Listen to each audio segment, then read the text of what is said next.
आजकल घुटनों में दर्द, वजहुल मुफासिल, जोड़ों में दर्द, पट्ठों में दर्द, ये आम तौर पे हो गया है।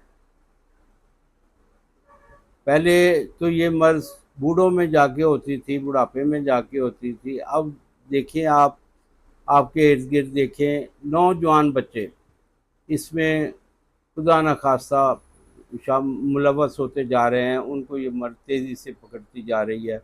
उनके लिए ये एक बहुत खूबसूरत नुस्खा है। अश्वगंधा गौरी 40 ग्राम, सतावर 40 ग्राम, अजवाइन देसी 20 ग्राम, सुरंजा शीरी 20 ग्राम और कंद स्या कहते हैं गुड़ को, ये 50 ग्राम। गुड़ के अलावा सारी चीज़ें नहायत बारीक करें और फिर इसमें थोड़ा थोड़ा गुड़ मिला के खूब कूटें ताकि ये गोलियां बनाने के काबिल हो जाए। तो इसको चने के बराबर गोलियां बनाएं, 2 गोली सुबह और 2 शाम खाने के बाद पानी के साथ खाएं। इंशाअल्लाह दर्दों से आपको निजात हो जाएगी।